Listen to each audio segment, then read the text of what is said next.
At school, you were told never to eat or drink in the laboratory. There's a good reason for this.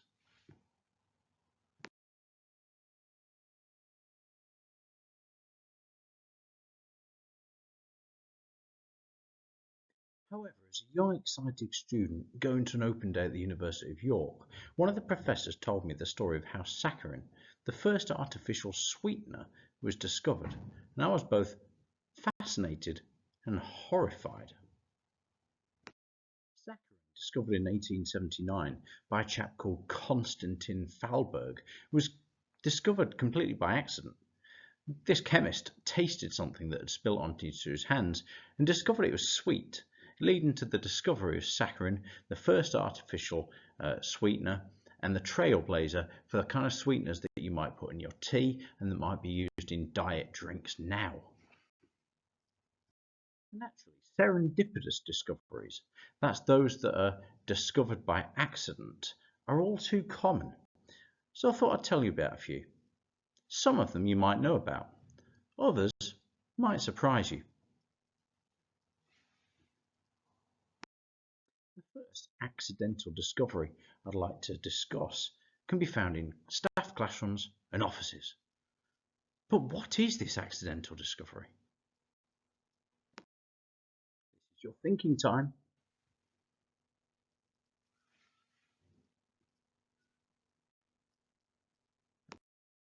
Did you get it?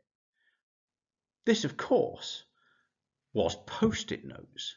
Discovered in 1968 by Spencer Silver and Art Fry, Silver was actually trying to create a really strong adhesive, but ended up with a really weak one that could be easily repositioned, eventually leading to the creation of Post-it notes, which are used globally now.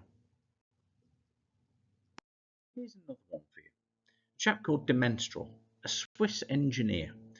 Well, he went on a hike, and when he got home, he found burrs stuck all over his clothes and all over his dog's fur, a bit like this picture you can see. Well, what kind of discovery might this have led to? Here's your thinking time.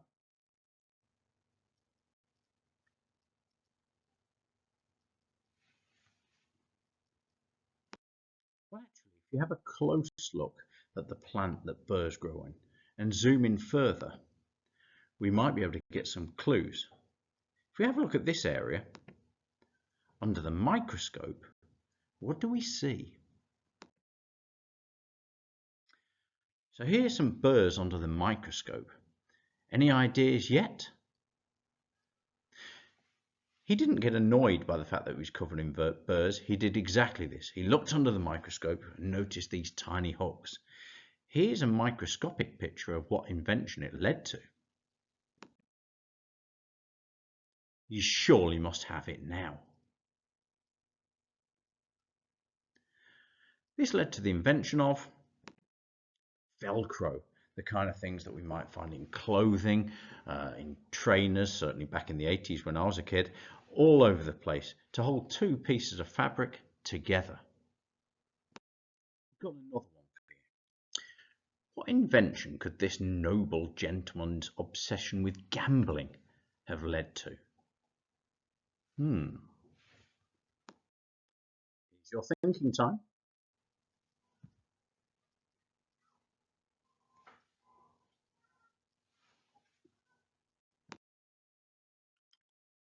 Well, I think I've given it away, haven't I? This was John Montagu, the 4th Earl of Sandwich, and he was an avid gambler, and he didn't want to stop playing cards to eat. So he asked for his meat to be served between slices of bread so he can keep one hand free for gambling. The idea stuck. Now sandwiches are a global staple of everyone's diet. A man too busy gambling to stop for a proper meal created one of the most versatile food items ever. In 1953, this American business owner paved the way for a global industry that is now worth an estimated $50.1 billion as of 2021 and projections to reach $78 billion by 2028. What could this be? Maybe your teachers can give you a clue. I'm crazy about football, and I used to love football crazes. I love the saltiness. I like the shape and I like the texture. I love a good knick-knack. I like the tanginess and I like the crunchiness. I love the crunch. I love the sensation of it. I love that. And that taste. Well, this is it. This is your thinking time.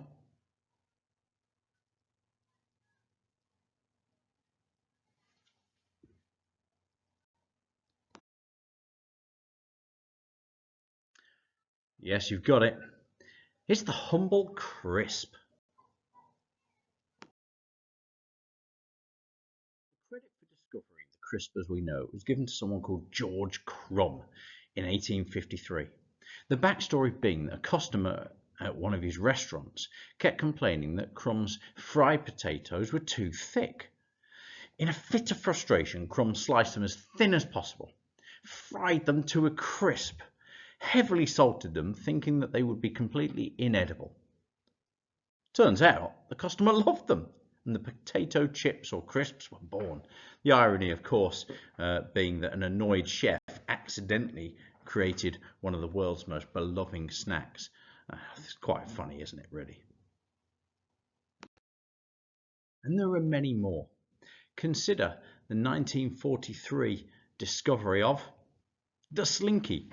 This was a naval engineer who was working with tension springs. One fell off a shelf and began to walk down a series of objects.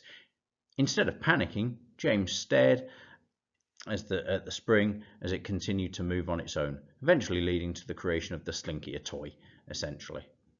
Another one. Champagne. Discovered or designed by Dom Perignon. French monk actually was trying to prevent bubbles from forming in his wine, and as the carbon dioxide buildup was considered a flaw, when he tasted the result, he reportedly shouted, "Come quickly, I'm tasting the stars."